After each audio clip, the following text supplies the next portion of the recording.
अस्सलाम वालेकुम, मेरी आवाज़ आ रही है स्टूडेंट्स आपको? वालेकुम अस्सलाम। Yes ma'am. वालेकुम। जी, इबाद और इरफान बेटा प्रोबेबली आप लोगों की मेरे ख्याल से फर्स्ट क्लास है। आप लोगों ने लास्ट इतनी सारी क्लासेस मिस नो मैम, मैंने अभी कोर्स रजिस्टर करवाया। अभी मतलब इसी वीक? जी जी मैम, इसी वीक। अच्छा, and what about you Irfan? Ma'am credit card का इशू था तो मैंने कोर्स रजिस्टर करवा लिया था। मतलब इसी वीक मेरा कोर्स रजिस्टर हुआ है, लेकिन मैंने आपकी रिकॉर्डिंग लेक्चर्स शुरू के सुने थे सर मैम, दो जो चैप्टर 1 के थे क्विज के लिए। ठीक है, सही है। अच्छा, मैं जो हूँ मज़ीद जितने भी लेक्चर्स हुए हैं वो रिकॉर्डिंग्स उसकी अपलोड जितने आप मिस कर चुके हो वो रिकॉर्डिंग्स मैंने अपलोड की भी हैं, और जो मिसिंग है वो मैं कर भी दूँगी। तो काइंडली आप लोग उसको फिर गो थ्रू कर लीजिएगा, क्योंकि ज़ाहिर है वो चीज़ें मैं रिपीट नहीं कर पाऊँगी दोबारा से। तो आप लोग उसको सुन लीजिएगा, ठीक है?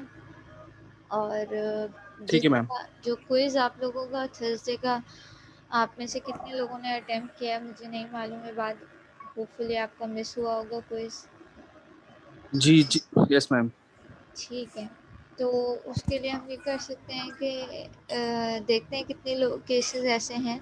अगर 2 से ज़्यादा स्टूडेंट्स हुए तो मैं क्विज़ कंपनसेशन क्विज़ अरेंज कर दूँगी किसी दिन, ठीक है? फिर आप थैंक यू लोग सो मच। उसमें कंपनसेट हो जाएगा, ठीक है? चलो लेट्स स्टार्ट द लेक्चर। अब मज़ीद कोशिश करना बेटा, आप लोग ऑलरेडी इतने लेक्चर्स मिस कर चुके हो तो मज़ीद कोशिश करना आपके आगे कोई लेक्चर मिस ना हो, ठीक है? अच्छा जी, लेट्स स्टार्ट द लेक्चर। आज जो हम टॉपिक डिस्कस करने वाले हैं, अच्छा मैं हमेशा अपने स्टूडेंट्स को बोलती हूँ कि जैसे जैसे आईएम का कोर्स जो है वो बहुत ज़्यादा जो है वो थ्योरेटिकल है, ठीक है? इसमें हम सेंसर्स के बारे में पढ़ेंगे, हम इसमें इंस्ट्रूमेंट्स के बारे में पढ़ेंगे, ठीक है? तो इसमें इतने न्यूमेरिकल और कैलकुलेशंस इतनी नहीं हैं। ये ज़्यादातर कोर्स जो है वो आपका थ्योरेटिकल है, ठीक है?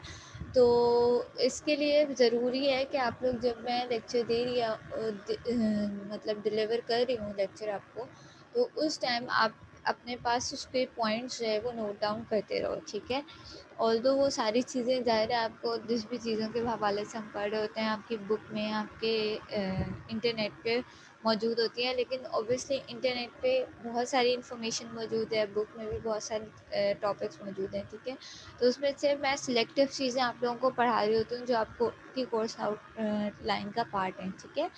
तो उसके लिए ज़रूरी है कि आप लोग जैसे जैसे मैं चीज़ें पढ़ाती रहा करूँ तो उसको एज ए नोट्स अपने पास लिखते रहा करो, ठीक है? खाली कहानी की तरह जो है वो सुनते नहीं रहा करो।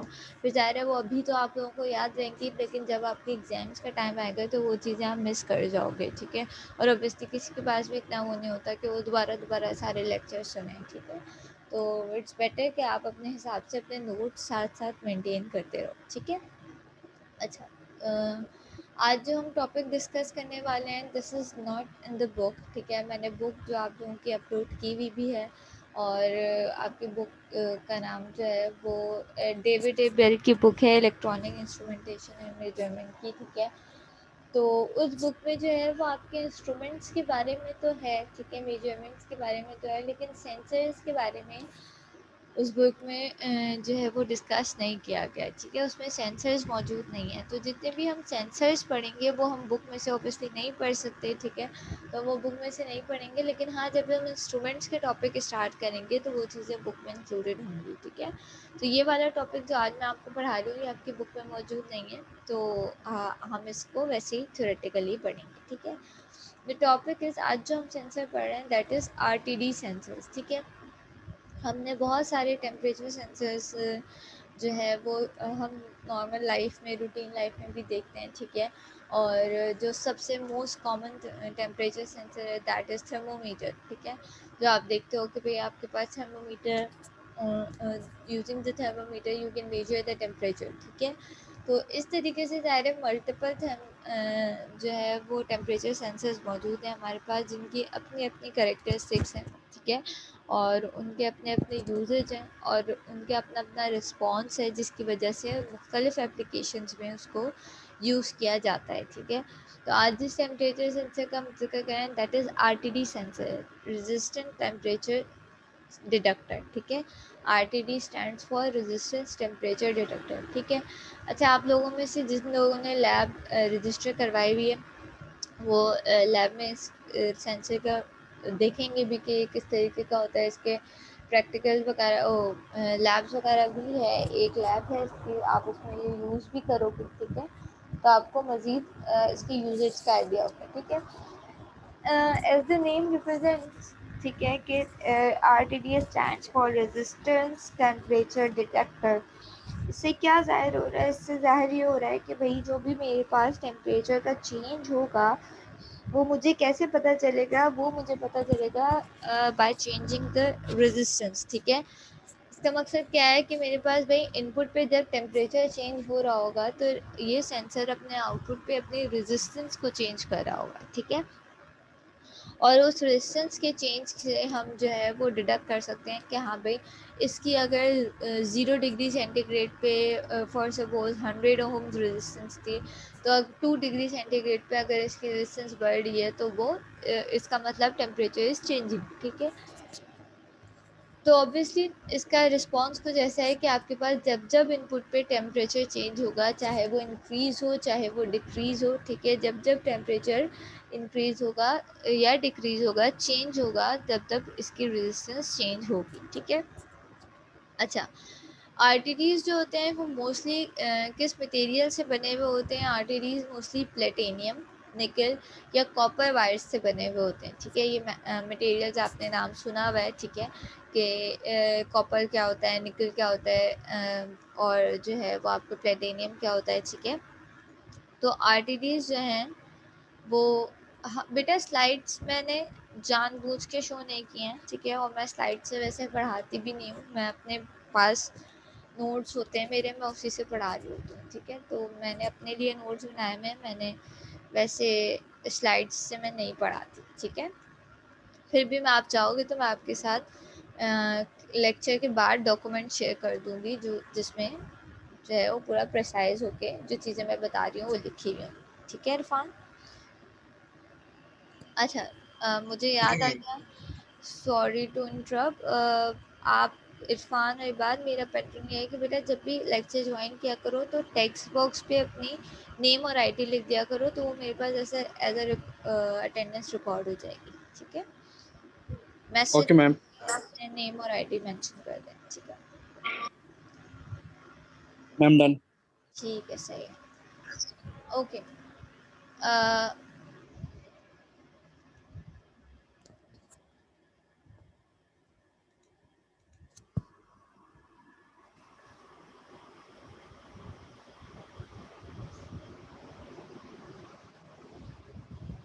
अच्छा जी,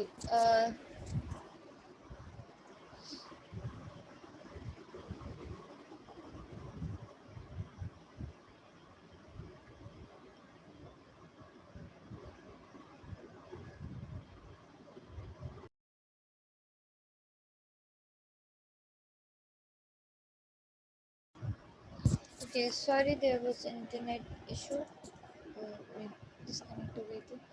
खैर लेट्स कंटिन्यू। हम बात कर रहे थे कि भाई ये मटेरियल जो है, ये RTDs जो है वो मोस्टली आपके पास निकल, कॉपर और प्लेटिनियम मटेरियल के होते हैं, ठीक है। और इन तीनों मटेरियल्स का जो रिस्पॉन्स है, इसका जो टेम्परेचर कोफिशिएंट का रिस्पॉन्स है वो पॉजिटिव है। जिसका मतलब क्या है, इनका पॉजिटिव टेम्परेचर कोफिशिएंट का मकसद क्या है कि जैसे जैसे टेम्परेचर बढ़ता है, ठीक है, तो इनकी रेजिस्टेंस बढ़ती है, ठीक है। तो प्लेटिनियम, निकल और कॉपर की करेक्टरिस्टिक्स ये है कि जब जब जब इनके अक्रॉस जो टेम्परेचर बढ़ता है, इनका टेम्परेचर बढ़ाया जाए, इस मटेरियल का टेम्परेचर बढ़ाया जाए, तो अल्टीमेटली आउटपुट पे इसकी रेजिस्टेंस जो है वो इंक्रीज़ होती है, ठीक है। तो इसका मतलब जो भी RTD जो है वो अगर वो प्लेटिनियम, निकल या कॉपर से बना हुआ है तो उसका रिस्पॉन्स कैसा होगा कि जब जब टेम्परेचर बढ़ेगा तो उसकी आउटपुट की रेजिस्टेंस बढ़ेगी, ठीक है। अच्छा जी, अब ये तीनों जो अलग अलग टाइप्स हैं तो ज़ाहिर है इनकी अपनी कुछ स्पेसिफिक करेक्टरिस्टिक्स होंगी जिसकी वजह से ये 3 टाइप्स बनाई गई हैं, ठीक है। तो सबसे पहले हम प्लेटिनियम की बात करते हैं कि प्लेटिनियम की क्या कॉमन करेक्टरिस्टिक्स हैं, ठीक है। प्लेटिनियम आरटीडीज जो हैं ये आप लैब में भी यही वाली PT100 आरटीडी आप यूज़ करोगे। प्लेटिनियम आरटीडीज बहुत ज़्यादा मोस्ट कॉमन टाइप है आरटीडीज की, ठीक है। इस इंडस्ट्रियल एप्लीकेशंस में और नॉर्मल प्रैक्टिकल इम्प्लीमेंटेशंस में, प्रैक्टिकल सर्किट्स में ये वाले प्लेटिनियम आरटीडीज बहुत ज़्यादा यूज़ होते हैं, ठीक है। क्योंकि जो है वो प्लेटिनियम की जो कैरेक्टरिस्टिक्स हैं वो ऐसा है कि ये लॉन्ग टर्म स्टेबिलिटी है इसकी, ठीक है। और इसकी जो टेम्परेचर रेंज है वो बहुत ज़्यादा वास्ट है, ठीक है। मतलब ये आपके पास कहाँ से लेकर कहाँ तक के टेम्परेचर डिटेक्ट कर सकता है। ये -200 डिग्री सेंटीग्रेड से लेकर +850 डिग्री सेंटीग्रेड तक मेजर कर सकता है, ठीक है। तो इसकी क्योंकि टेम्परेचर रेंज ज़्यादा है और ये ज़्यादा स्टेबल है, इसका रिस्पॉन्स स्टेबल है, ठीक है। इसकी वजह से ये प्लेटिनियम आरटीडीज बहुत ज़्यादा कॉमनली यूज़ किए जाते हैं, ठीक है। इंडस्ट्रियल एप्लीकेशन में भी और वैसे भी, ठीक है। अच्छा जी, उसके बाद सेकंड टाइप इज़ निकल आरटीडीज, ठीक है। निकल आरटीडीज प्लेटिनियम से जो है वो लेस एक्सपेंसिव है, ठीक है। ये एज़ कम्पेयर टू प्लेटिनियम जो है ये चीप है, ठीक है। कॉस्ट इनकी कम होती है, ठीक है। लेकिन जो है इसका जो रिस्पॉन्स है वो with the passage of time, जैसे जैसे वक्त गुजरता रहता है, इसका रिस्पॉन्स जो है, रिस्पॉन्स टाइम जो है वो बहुत स्लो होता रहता है, ठीक है। जैसे जैसे टाइम बढ़ता रहता है इसका रिस्पॉन्स उतना स्टेबल नहीं रहता या इतना एक्यूरेट नहीं रहता जितना ये आप इनिशियली इसको यूज़ करते हैं, ठीक है। और इसकी ज़ाहिर है जैसे जैसे अगर रिस्पॉन्स जो है वो सेम नहीं रहेगा या बहुत ज़्यादा रिस्पॉन्स स्लो हो जाएगा तो ज़ाहिर है उसमें एक्यूरेसी के भी मसाइल फिर आते हैं, ठीक है। इसलिए जो है वो ये हायर टेम्परेचर पे, ठीक है, अपनी इसकी एक्यूरेसी बहुत लो होती है हायर टेम्परेचर पे, ठीक है। इसलिए ये बहुत कॉमनली यूज़ नहीं किए जाते और इसकी जो टेम्परेचर रेंजेस है वो भी as compare to platinum RTD कम है। That is -80 degree centigrade to +260 degree centigrade, ठीक है। तो इस तरीके से इसका जो है वो इसकी करेक्टरिस्टिक्स, ठीक है। द थर्ड इज़ कॉपर आरटीडीज, ठीक है। कॉपर आरटीडीज क्या है? कॉपर आरटीडीज इन तीनों में सबसे ज़्यादा लीनियरिटी के हिसाब से सबसे ज़्यादा लीनियर है, ठीक है। और इसकी कॉस्ट भी लो है, ठीक है। ये बहुत ज़्यादा सबसे ज़्यादा लीनियर है और इसकी कॉस्ट भी जो है वो as compare to platinum and nickel कम है, ठीक है। लेकिन जो है वो कॉपर जो है वो ऑक्सीडाइज कर जाता है हायर टेम्परेचर पे, ठीक है। इसलिए ये ज़्यादातर यूज़ नहीं किया जाता और इसकी जो टेम्परेचर रेंज है that is -200 centigrade to +260 degree centigrade, ठीक है। तो ये इन रेंजेस में ये यूज़ किए जाते हैं। ज़ाहिर है तीनों की अपनी अपनी करेक्टरिस्टिक्स हैं, अपने अपने एडवांटेजेस और डिसएडवांटेजेस हैं। तो जिस एप्लीकेशन में जिस हिसाब से ज़रूरत होती है इंडस्ट्रीज़ में उस हिसाब से इसको यूज़ किया जाता है, ठीक है। लेकिन मोस्ट कॉमनली जो यूज़ होता है दैट इज़ प्लेटिनियम आरटीडीज, ठीक है। अच्छा जी, उसके बाद हम बात करते हैं कि भाई आरटीडीज के बने हुए कैसे होते हैं, इसकी कंस्ट्रक्शन कैसे होती है, इसका जो क्या कहते हैं स्ट्रक्चर है वो किस तरीके का होता है, ठीक है। तो आरटीडीज की जो टाइप्स हैं, मतलब कंस्ट्रक्शंस के हिसाब से टाइप्स हैं। ये तो हमने जो पहले टाइप्स पढ़ी that is with respect to the material, ठीक है। अब जो इसकी कंस्ट्रक्शंस के हिसाब से टाइप है दैट देयर आर 3 टाइप्स, ठीक है। एक होता है वायर बॉन्ड आरटीडी, ठीक है। Second is coiled element RTDs and third is thin film RTDs, ठीक है। पहले देखते हैं वायर बॉन्ड आरटीडीज क्या होते हैं, ठीक है।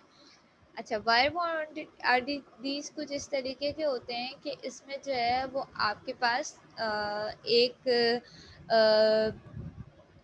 नॉन कंडक्टिंग कोर होती है, ठीक है। एक नॉन कंडक्टिंग कोर होती है, एक बार नुमा होता है, ठीक है, जिसके ऊपर जो है ये रेजिस्टेंस वायर को, चाहे वो प्लेटिनियम हो, चाहे वो कॉपर हो या निकल हो, ठीक है, इस वायर को उस पर बॉन्ड किया जाता है, मतलब उस पर लपेटा हुआ होता है, ठीक है। ये जो आपके नॉन कंडक्टिंग कोर होती है या बार होती है जिसको आप कह लो, ठीक है, उसके ऊपर इसको लपेटा हुआ होता है, ठीक है, राउंड शेप में, सही है। और ये जो बार होती है नॉन कंडक्टिव कोर होती है मोस्टली जो है वो किस मटेरियल की बनी हुई होती है, दैट इज़ ऑफ सेरेमिक, ठीक है। ज़्यादातर ये किस मटेरियल की बनी हुई होती है, सेरेमिक मटेरियल की बनी हुई होती है, ठीक है। अच्छा, ये जो वायर की लेंथ है, ये जो सेंसर हम डिज़ाइन कर रहे हैं उसकी वायर की जो लेंथ है, ये ज़ाहिर है ये ऐसे नहीं कि बस वायर लपेट दिया और सेंसर बन गया, ऑब्वियसली ऐसे नहीं होता है, इसकी प्रॉपर कैलकुलेशन होती है। इस हिसाब से इसकी वायर रखी जा सकती है कि हम भाई 0 डिग्री सेंटीग्रेड पे कैलिब्रेशन इसकी इस तरीके से की जाती है कि 0 डिग्री सेंटीग्रेड पे आपके पास हमारे पास स्पेसिफिक रेजिस्टेंस आ जाए, जितनी हम रेजिस्टेंस रिक्वायर्ड है, ठीक है, जितनी डिज़ाइन पैरामीटर्स थे रिक्वायर्ड है, ठीक है। और इसकी जो 0 डिग्री सेंटीग्रेड पे रेजिस्टेंस होती है उसको आर नॉट कहा जाता है, आर नॉट कहा जाता है, ठीक है। अच्छा जी, उसके बाद हमारे पास इसका स्ट्रक्चर किस तरीके से होता है कि भाई पहले तो एक सेरेमिक मटेरियल पे एक रेजिस्टर को जो है वो वायर को वाउंड कर दिया जाता है, ठीक है। उसके बाद इसकी 2 लेड वायर्स होती हैं, लेड वायर्स मतलब जो कनेक्टर्स होते हैं, ठीक है। जैसे हम एलईडीज़ या रेजिस्टर्स में देखते हैं, रेजिस्टर्स होता है, फिर उसके साथ 2 वायर्स निकले हुए होते हैं, दैट इज़ लेड वायर, जो हम किसी भी चीज़ में कनेक्शन के लिए हम यूज़ करते हैं, ठीक है। इसी तरह आरटीडीज़ के भी जो है वो लेड वायर्स होते हैं, ठीक है। उसके बाद जो इस पूरे सेंसर को जो है वो प्रोटेक्शन के लिए किससे जो है वो कोट किया जाता है, इस पूरे सेंसर को प्रोटेक्शन के लिए ग्लास की या सेरेमिक की कोटिंग की जाती है, ठीक है। उसकी वजह क्या है, उसकी वजह ये है कि जो हम जो है इसको इस सेंसर पे जो है वो टेम्परेचर की वजह से ऐसा ना हो कि सेंसर की एक्यूरेसी ख़राब हो, ठीक है। सेंसर की डिज़ाइन पैरामीटर्स में मतलब कंस्ट्रक्शन में कोई ख़राबी आ जाए तो इसको पूरा सेरेमिक या ग्लास से पूरी कोटिंग की जाती है, ठीक है। अच्छा, जैसे जैसे अब फिर वर्किंग क्या होती है इसकी, जैसे जैसे टेम्परेचर बढ़ता है, ये जो आपकी रेजिस्टेंस वायर होती है इसकी लेंथ, ये वायर जो एक्सपेंड होता है, ठीक है, एक्सपेंड होता है या वो जो है ये कॉन्ट्रैक्ट होता है, ठीक है। ये जैसे जैसे ये एक्सपेंड होता है अगर, तो इसकी रेजिस्टेंस क्या होती है, इंक्रीज हो जाती है, ठीक है। ज़ाहिर है इसको बहुत ज़्यादा ध्यान से डिज़ाइन किया हुआ होता है, बहुत ज़्यादा मतलब एक्यूरेटली डिज़ाइन किया हुआ होता है, इस तरीके के जो इसके ऊपर वायर बॉन्ड किया हुआ है वो कहीं से ट्विस्ट ना हुआ हो, ठीक है। अगर ट्विस्ट हुआ हुआ होगा तो ज़ाहिर है वो टेम्परेचर फिर बढ़ने से, वो ट्विस्टिंग की वजह से आपके पास रेजिस्टेंस एक्यूरेट नहीं आ रही होगी और आपका वो डिफॉर्म होने लगेगा, ठीक है। इस वजह से जो है वो इसको बहुत ज़्यादा एक्यूरेटली और बहुत ज़्यादा जिसे कहते हैं ना स्पेसिफिकली इसको डिज़ाइन किया हुआ होता है एक स्पेसिफिक रेजिस्टेंस के लिए, ठीक है। अच्छा, ये जो रेजिस्टेंस होती है किस वजह से चेंज होती है, ज़ाहिर है आपके पास जैसे जैसे टेम्परेचर बढ़ता है आपके मटेरियल पे जो है वो मैकेनिकल स्ट्रेन बढ़ता है और इस वजह से वायर की रेजिस्टेंस चेंज हो रही होती है, ठीक है। अच्छा जी, इस ये था आपका वायर बॉन्ड रेजिस्टेंस की जो है वो कंस्ट्रक्शन, ठीक है। अच्छा, ये वायर बॉन्ड रेजिस्टेंस जो होते हैं ये एक्सट्रीमली एक्यूरेट होते हैं, ठीक है। लेकिन ये बहुत ज़्यादा जो है ये फ्रेजाइल होते हैं, इसलिए ये इंडस्ट्रियल एप्लीकेशंस में इतना यूज़ नहीं होते, ठीक है। एक्यूरेट तो होते हैं, इसका रिस्पॉन्स तो एक्यूरेट होता है, ठीक है, लेकिन ड्यू टू इट्स फ्रेजिलिटी ये जो है वो आपके पास इंडस्ट्रियल एप्लीकेशंस में बहुत कम यूज़ किए जाते हैं, ठीक है। अच्छा जी, मूव ऑन।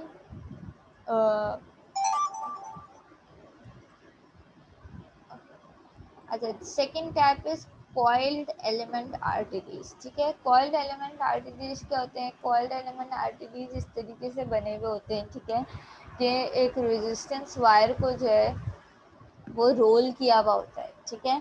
एक स्मॉल कॉइल के अंदर जो है वो इसको रोल किया हुआ होता है और फिर एक सेरेमिक, एक समझो एक स्मॉल सा कॉइल है, ठीक है, जिसके ऊपर इसको रोल किया हुआ है और फिर एक सेरेमिक फॉर्म में, ठीक है, इसको जो है वो रख के और इसको पूरे पूरे सेरेमिक फॉर्म को फिल किया हुआ है नॉन कंडक्टिव पाउडर से, ठीक है।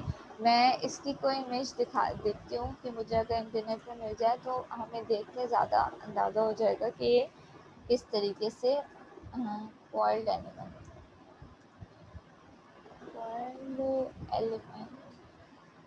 गिव मी अ मिनट, तो मैं आप लोगों को इसकी कोई इमेज दिखाना चाहती हूँ।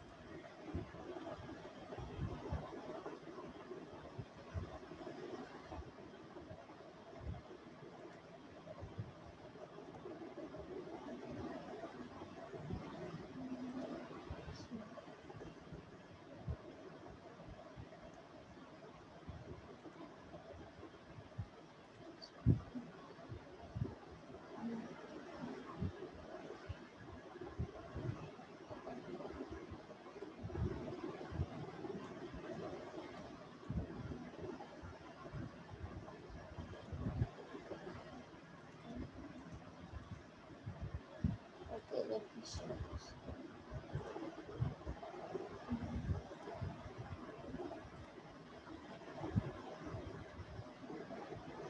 नहीं बेटा, मैं पहले ही बता चुकी हूँ, this topic is not in the book. Okay, see ये इस तरीके का ये कॉइल्ड एलिमेंट आरटीडी है, ठीक है। और इसमें देखो ये एक कॉइल है जिसपे ये आपके पास वायर को रोल किया हुआ है, ठीक है। ये बीच में आपको दिख रहा होगा, ये मैं अगर इसको हाईलाइट करना चाहूँ, ठीक है। तो इस तरीके से इसको रोल किया हुआ है, ठीक है। और उसके बाद एक सेरेमिक फॉर्म है, ये जो पूरा सिलेंड्रिकल शेप में आपको दिख रहा है, this is a ceramic form. और इसके अंदर इसको रखा गया है, ठीक है। और इसके जो साइड्स हैं, ठीक है, इसके जो साइड्स हैं उसको पाउडर नॉन कंडक्टिव पाउडर जो होता है उससे फिल किया हुआ है, ठीक है। एज यू कैन सी ये लेबल भी हुआ हुआ है, ठीक है, कि ये आपके पास क्या है, ये प्लेटिनियम वायर है, ठीक है। ये साइड्स में आपके पास क्या है, पाउडर है, ठीक है। और ये पूरा जो आपके पास है ये क्या है, प्रोटेक्शन ट्यूब है, और ये बेसिकली सेरेमिक फोम से बनी हुई होती है, ठीक है। तो इस तरीके का कुछ स्ट्रक्चर होता है। और ये ऑब्वियसली इसकी लेड वायर्स है जो कनेक्शन के लिए हम यूज़ करते हैं, ठीक है। That is the structure of coiled element RTDs. I hope अब ज़्यादा क्लियर होगा आपको, ठीक है। और जो हमने पहले वाला पढ़ा था दैट इज़ वायर बॉन्ड आरटीडीज, उसका कुछ इस तरीके का उसकी कुछ ऐसी शेप होती है, ठीक है। एज यू कैन सी यहाँ पे जो है वो आपके पास एक सेरेमिक कोर होती है जिसके ऊपर ये आपके वायर को जो है वो बॉन्ड किया हुआ होता है, ठीक है। रेजिस्टर कॉइल को बॉन्ड किया हुआ होता है, ऊपर से ये जो है वो प्रोटेक्शन कोटेड होता है ये पूरा, ठीक है। और this is the lead wires, ठीक है। तो इस तरीके से इन दोनों के शेप्स में अब आप जो है वो इमेजिन कर सकते हो कि जो बात मैं कह रही थी वो किस तरीके से ये कंस्ट्रक्ट हुए हुए होते हैं, ठीक है। क्लियर है? कोई सवाल इसमें?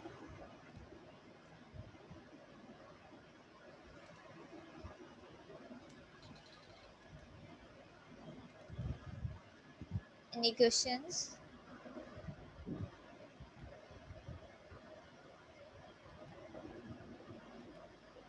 Okay, let's move on if there is no question.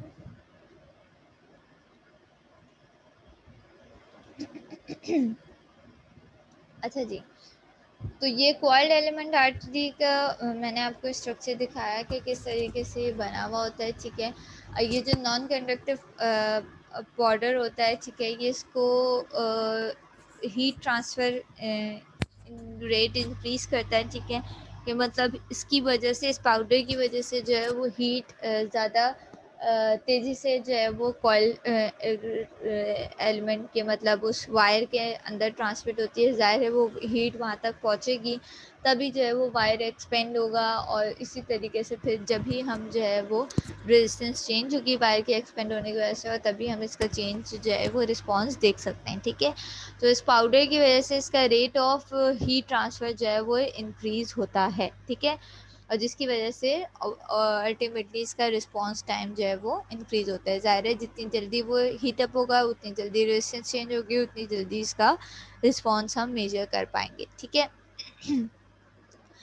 Coil element आरटीजीज जो है ये मेटल शीट से इसकी प्रोटेक्शन की हुई होती है, इसको पूरा मेटल शीट से कवर अप किया हुआ होता है, ठीक है। और ये बहुत ज़्यादा इंडस्ट्रियल एप्लीकेशंस में यूज़ होते हैं, ठीक है। Third type is thin film RTDs, ठीक है। थिन फिल्म आरटीडीज क्या होते हैं? थिन फिल्म आरटीडीज ये होते हैं कि एक बार होता है, ठीक है, उसके ऊपर जो है वो रेक्टेंगुलर बार होता है, एक शीट होती है रेक्टेंगुलर, ठीक है। और उसके ऊपर क्या किया हुआ होता है? उसके ऊपर ये जो आपका रेजिस्टेंस वायर होता है, रेजिस्टेंस वायर होता है, ठीक है।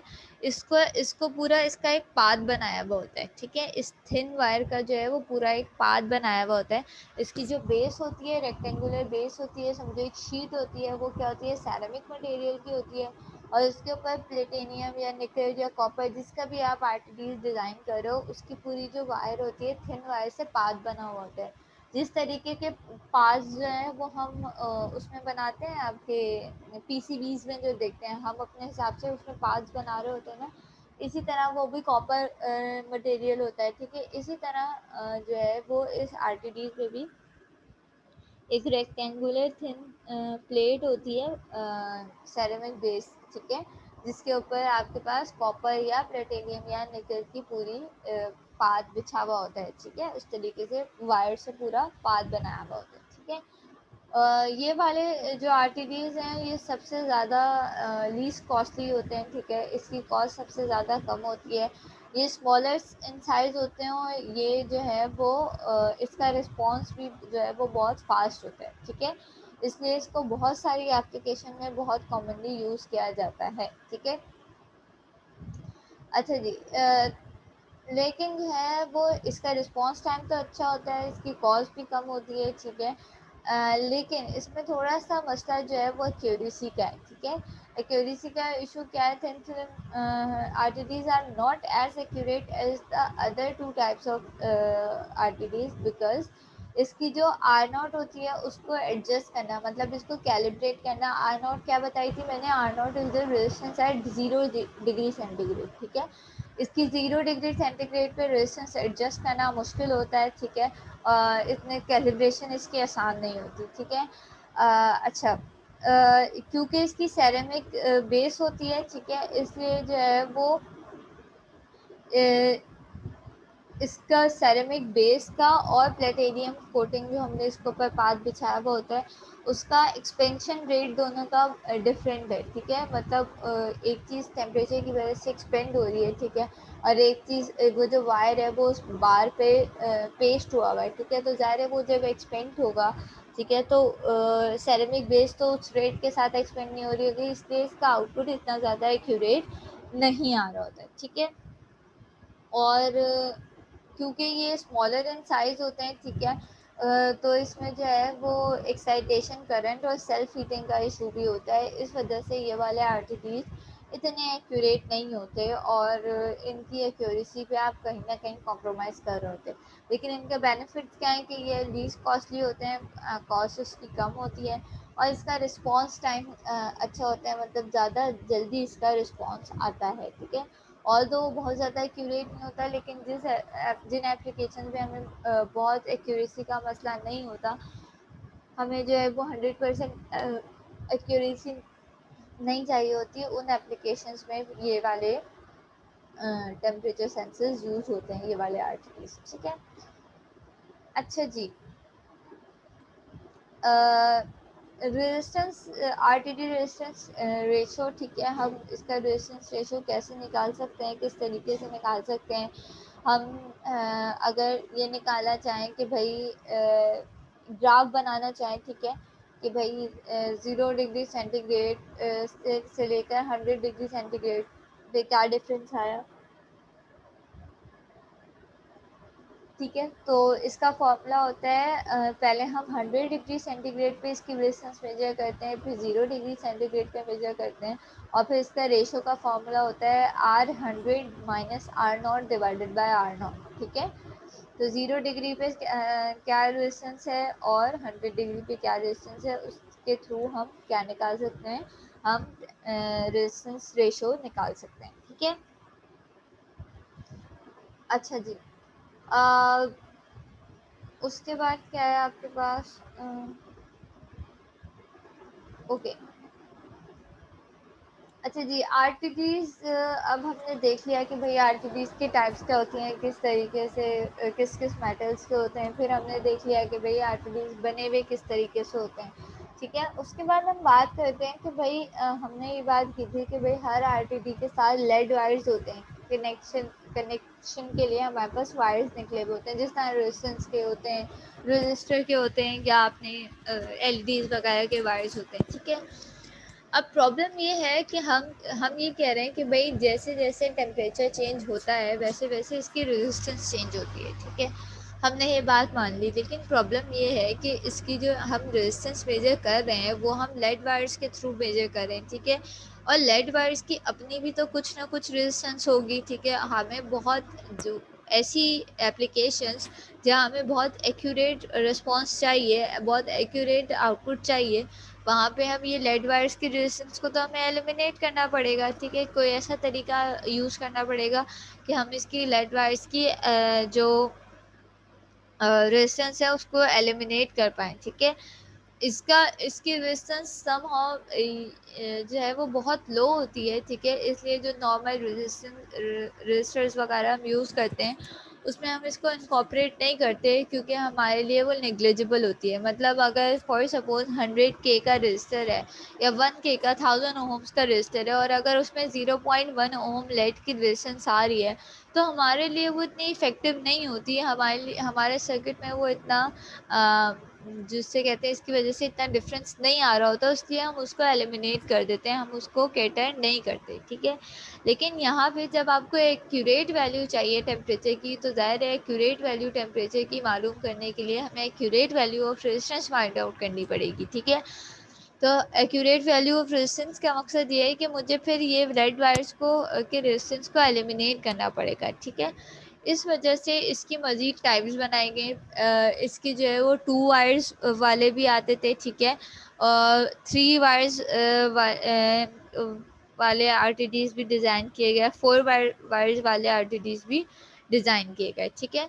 3 वायर्स का मतलब 2 वायर्स का मतलब क्या है कि उसकी 2 कनेक्टेड वायर्स होती थी, 3 वायर्स का मतलब ये है कि 3 होती थी, और 4 वायर्स में 4 कनेक्टेड वायर होती थी, ठीक है। 2 वायर्स में एक वायर रेड होती है और एक वाइट होती है, ठीक है। 3 वायर्स में 2 रेड होती हैं और एक वाइट होती है। 4 वायर में 2 रेड होती हैं और 2 वाइट होती है, ठीक है। इस तरीके से इसको डिफरेंशिएट किया गया है, ठीक है। जो 2 वायर्स वाले आरटीडीज़ हैं उसको मोस्टली उन एप्लीकेशंस में यूज़ किया जाता है जहाँ पे हमें बहुत ज़्यादा एक्यूरेसी रिक्वायर्ड नहीं होती, ठीक है। जहाँ पे अगर हमारे पास पॉइंट्स में डिफरेंस आ जाए रेजिस्टेंस की वैल्यू में, तो हमारे सर्किट पे इतना या हमारी एप्लीकेशन पे इतना फ़र्क नहीं पड़ता। तो 2 वायर्स वाले सेंसर्स जो हैं आरटीडी सेंसर्स उन एप्लीकेशंस में यूज़ किए जाते हैं। लेकिन इसका फ़ायदा क्या होता है कि ये सिंपलेस्ट होते हैं, मतलब ज़ाहिर है इनको यूज़ करना आसान है एज़ कम्पेयर विद अदर 2, ठीक है। बाकी 2 के मुकाबले में आपको इसको यूज़ करना आसान है। डायरेक्टली आपने कनेक्ट किया, एक पॉजिटिव एक नेगेटिव, आप बहुत आराम से रेजिस्टेंस मेजर कर सकते हो, ठीक है। लेकिन ज़ाहिर है इसमें थोड़ा-सा इनएक्यूरेसी का मसला होता है, आउटपुट रेजिस्टेंस इतनी एक्यूरेट नहीं होती, उसमें कुछ पॉइंट्स में जो है वो लेड रेजिस्टेंस भी शामिल हो रही होती है, ठीक है।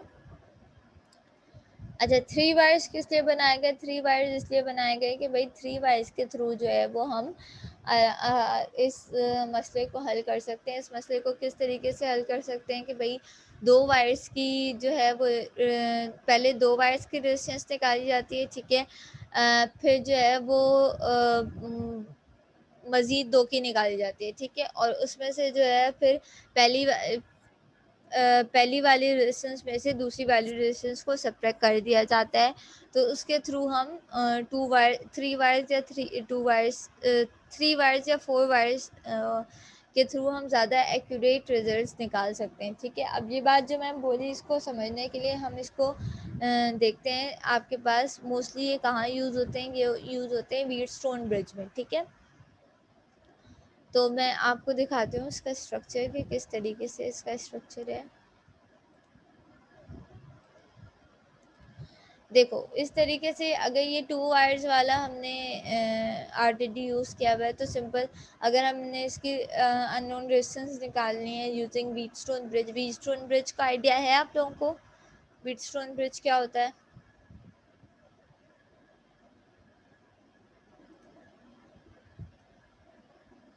मीर सईद साहब, व्हीटस्टोन ब्रिज पता है क्या होता है?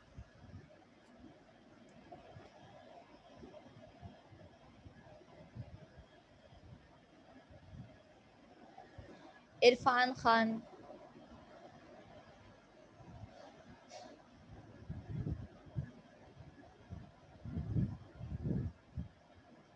इबाद,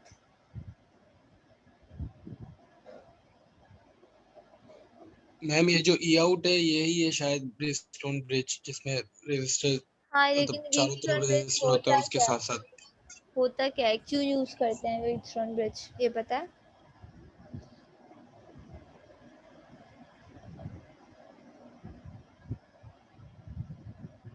इसकी मैम रेजिस्टेंस कम करने के लिए, नेग्लेक्ट करने के लिए यूज करते हैं। और कोई? मैम रेजिस्टेंस बैलेंस करने के लिए करते हैं शायद। थोड़ा सा क्लोज आंसर दिया आपने। व्हीटस्टोन ब्रिज बेसिकली यूज़ होता है अननोन रेजिस्टेंस फाइंड आउट करने के लिए, ठीक है। ये सर्किट जो बना हुआ होता है ये वाला, ये एक मिनट इसको ज़रा हाईलाइट करो। ये जो सर्किट होता है जहाँ पे इस पैटर्न में 4 रेजिस्टेंसेस कनेक्टेड होती हैं इस पैटर्न में, ठीक है। तो ये बेसिकली हम यूज़ करते हैं Wheatstone bridge unknown resistance find out करने के लिए। किस तरीके से, अगर मुझे ये तीनों रेजिस्टेंस पता है, ठीक है। अगर मुझे ये तीनों रेजिस्टेंस पता है और हमने ये वाली रेजिस्टेंस मेरे लिए अननोन है, ठीक है। तो हम कैसे कह सकते हैं ये ब्रिज जो है वो हम ब्रिज को बैलेंस करते हैं। ये वाला रेजिस्टर जो है हम क्या रखते हैं, variable. As you can see यहाँ पे देखो वेरिएबल रेजिस्टर का वो बना हुआ है, ठीक है, सिंबल बना हुआ है, ठीक है। ये टॉपिक आप आगे पढ़ोगे भी, लेकिन फॉर द टाइम बीइंग सिर्फ समझाने के लिए मैं इतना समझा दूँ आपको कि ये 4 रेजिस्टेंसेस इस पैटर्न में कनेक्ट की भी होती हैं, ठीक है, कि ये ब्रिज को बैलेंस करी होती हैं, ठीक है। ये वेरिएबल रेजिस्टर्स के लिहाज से वो वेरिएबल रेजिस्टर को यूज़ करते हुए हम इस ब्रिज को बैलेंस कर रहे होते हैं। बैलेंस ब्रिज कब होता है, जब यहाँ पे ई आउट पे जो है वो आपके पास 0 वोल्ट्स आ रहे होते हैं, ठीक है। 0 वोल्ट्स कब आ रहे होंगे ई आउट पे, जब यहाँ का वोल्टेजेस और यहाँ का वोल्टेजेस बराबर हो जाएगा, ज़ाहिर है इन दोनों का पोटेंशियल डिफरेंस 0 आएगा, तो यहाँ पे वोल्टेज 0 हो जाएंगे। तो जब 0 वोल्टेजेस आ रहे होते हैं तो हम ये कहते हैं कि ब्रिज जो है वो बैलेंस कंडीशन में है, ठीक है। और इस केस पे फिर हमारे पास एक फॉर्मूला होता है, वो यूज़ होता है, उसके थ्रू हम ये जो हमारा अननोन रेजिस्टेंस होता है, जो चौथा वाला अननोन रेजिस्टेंस है, उसको हम जो है वो फाइंड आउट कर सकते हैं, ठीक है। तो व्हीटस्टोन ब्रिज बेसिकली यूज़ होता है to find out the unknown resistance, ठीक है। उसमें हमारे पास 4 रेजिस्टर्स कनेक्टेड होते हैं, जिसमें से 3 जो है वो नोन होते हैं और एक रेजिस्टर अननोन होता है, ठीक है। तो उस 3 की नोन रेजिस्टेंस के थ्रू हम अननोन रेजिस्टेंस की वैल्यू निकाल लेते हैं, ठीक है। This is the most precise जिसे कहते हैं मेथड, ठीक है। ये बहुत ज़्यादा प्रिसाइज मेथड है जो बहुत ज़्यादा यूज़ किया जाता है, ठीक है। और इससे काफ़ी एक्यूरेट अननोन रेजिस्टेंस हम फाइंड आउट कर सकते हैं, ठीक है। तो that was the Wheatstone bridge. अब यहाँ भी हमने जो है हमें आरटीडी की बेसिकली क्या फाइंड आउट करनी है, रेजिस्टेंस ही फाइंड आउट करनी है ना। तो दैट्स वाई यहाँ पे व्हीटस्टोन ब्रिज में आरटीडी को कनेक्ट किया गया, ठीक है। अब हम जो बात कर रहे थे लेड रेजिस्टेंस की, तो as you can see here कि ये तो मेरे पास आरटीडी हो गया, ठीक है, ये आरटीडी की रेजिस्टेंस हो गई। बाकी ये जो L1 और L2 दो रेजिस्टेंस शो की हुई है, that is the lead resistance, ठीक है। तो जाहिर है एज यू कैन सी कि ये जो है ये रेजिस्टेंस और ये रेजिस्टेंस इसके साथ कैसे ऐड हो रही है, ये रेजिस्टेंस इसके साथ सीरीज़ में ऐड हो रही है। इसका मतलब मेरे पास यहाँ पे जो भी रेजिस्टेंस आ रही है वो खाली आरटीडी की रेजिस्टेंस नहीं है, उसमें लेड L1 और L2 की भी रेजिस्टेंस शामिल हुई हुई है, ठीक है। तो इसलिए हम कहते हैं कि ये 2 वायर्स वाला जो आरटीडी होता है ये बहुत एक्यूरेट रिजल्ट नहीं दे रहा होगा, क्योंकि ज़ाहिर है इसमें खाली ये रेजिस्टेंस शामिल नहीं है, इसमें लेड की भी L1 और L2 रेजिस्टेंस शामिल है, ठीक है। तो इस वजह से ये ज़्यादा एक्यूरेट रिस्पॉन्स नहीं देता, ठीक है। इसी के कंपैरेटिवली हम 3 वायर्स को जो है वो किस तरीके से यूज़ करते हैं, 3 वायर को इस तरीके से यूज़ करते हैं। क्या तरीके है, सिंपल, हम 3 वायर्स इस तरीके से कनेक्ट होती हैं। अब हम क्या करते हैं, हम इन दोनों की रेजिस्टेंस निकालते हैं, ठीक है, सही है। हम इन दोनों की रेजिस्टेंस निकालते हैं और फिर हम सेपरेटली इसकी रेजिस्टेंस निकालते हैं L3 की, ठीक है। अब हमें क्या पता चलता है, जो L3 की रेजिस्टेंस है वो क्या है, वो प्योरली लेड रेजिस्टेंस है, ठीक है। अगर हम यहाँ पे इसके अक्रॉस रेजिस्टेंस मालूम करेंगे तो हमें सिर्फ लेड की रेजिस्टेंस पता चलेगी, ठीक है। तो अल्टीमेटली क्या होता है, फिर हम इसमें से इसको माइनस कर देते हैं, ठीक है। तो हमारे पास सिर्फ क्या बचती है, सिर्फ हमारे पास RTD की रेजिस्टेंस बचती है और ये L1 और L2 की रेजिस्टेंस एलिमिनेट हो जाती है, ठीक है।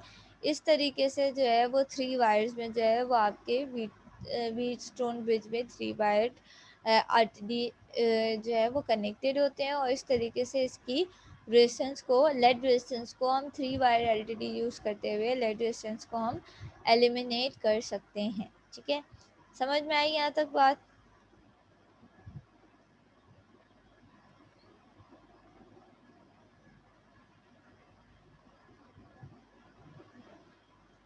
मैम ये यस 3 मैम। वायर्स वाला दोबारा समझा दें थोड़ा सा। एक एक करके अगर आप लोग बोलें तो मुझे समझ में आएगा। 3 वायर्स वाला दोबारा समझा दें, ऐसा बोला। जी मैम।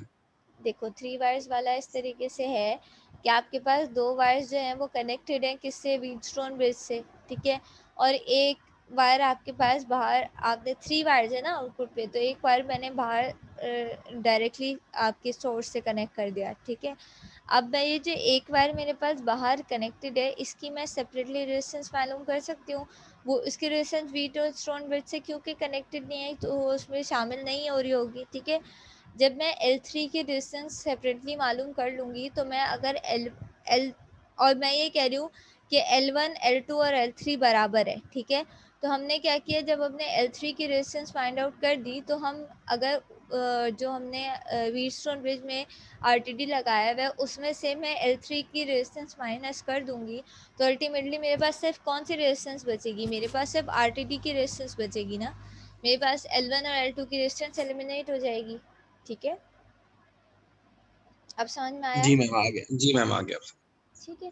तो इस तरीके से ये 3 वायर्स वाला जो है वो यूज़ किया जाता है और इसलिए इसको डिज़ाइन किया गया ताकि हम लेड रेजिस्टेंस को एलिमिनेट कर पाएँ, ठीक है। अच्छा जी, तो ये इसकी कॉन्फ़िगरेशन जी। Same case for 4 wire. 4 wires बहुत कॉम्प्लेक्स होते हैं तो बहुत कम यूज़ किए जाते हैं, ठीक है। लेकिन उसमें भी यही होता है कि हम एक मिनट, ओके। 4 वायर्स बहुत कम यूज़ होता है क्योंकि उसके सर्किट ज़्यादा कॉम्प्लेक्स होते हैं इसलिए वो कम एप्लीकेशन में यूज़ होता है। लेकिन वर्किंग प्रिंसिपल उसका भी यही है कि लेड रेजिस्टेंस को एलिमिनेट करने के लिए कुछ उसको सेपरेटली कनेक्ट किया जाता है कुछ वायर्स को और उसमें से टोटल रेजिस्टेंस में से उन लेड रेजिस्टेंस को माइनस करके हम एक्यूरेट रेजिस्टेंस फाइंड आउट कर सकते हैं, ठीक है। अच्छा, जल्दी से इसके एडवांटेजेस और डिसएडवांटेजेस देख लेते हैं कि भाई RTD के एडवांटेजेस क्या हैं और डिसएडवांटेजेस क्या हैं, ठीक है। RTD के सबसे पहला एडवांटेज ये है कि ये बहुत इजीली इंस्टॉल किए जाते हैं और बहुत इजीली रिप्लेस कर सकते हैं हम इसे, ठीक है। इंस्टॉलेशन इसकी आसान है, ठीक है।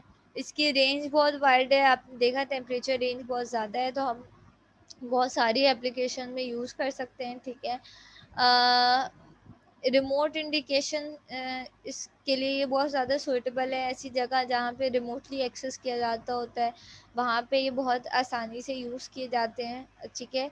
बहुत ज़्यादा स्टेबल है, ठीक है। रिस्पॉन्स जो है वो काफ़ी टाइम तक, लॉन्ग पीरियड तक जो है वो स्टेबल रहता है, मतलब वक्त के साथ साथ इसका रिस्पॉन्स जो है वो डिके नहीं होता, ठीक है।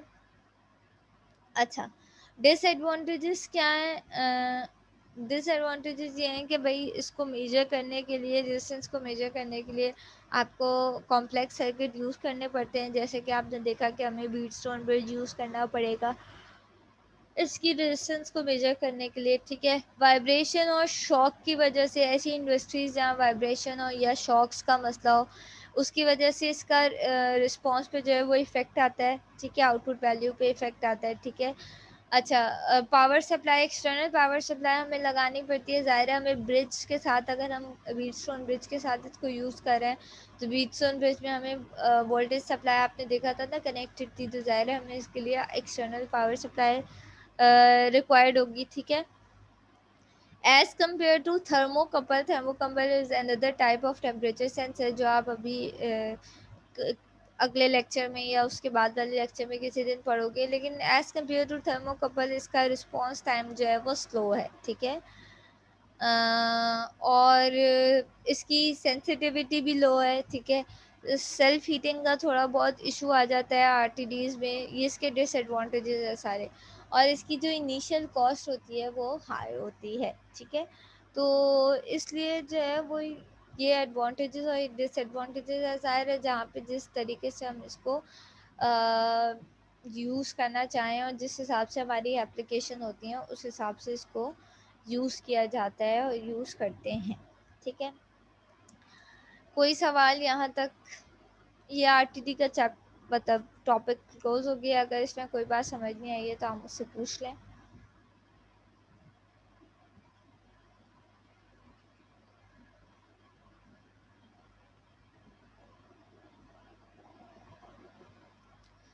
ठीक है, इफ़ इट इज़ क्लियर तो हम 10 मिनट्स का ब्रेक लेते हैं, ठीक है। हम 2:45 पे जो है वो नेक्स्ट सेशन स्टार्ट करते हैं, ठीक है। और हम 10 मिनट्स की ब्रेक लेते हैं, फिर हम नेक्स्ट टॉपिक देखते हैं, ठीक है। Okay okay ma'am. ओके, चलो मैं लिंक शेयर करती हूँ, फिर 10 मिनट बाद का 2:45 पे हम ज्वाइन करेंगे। Okay ma'am.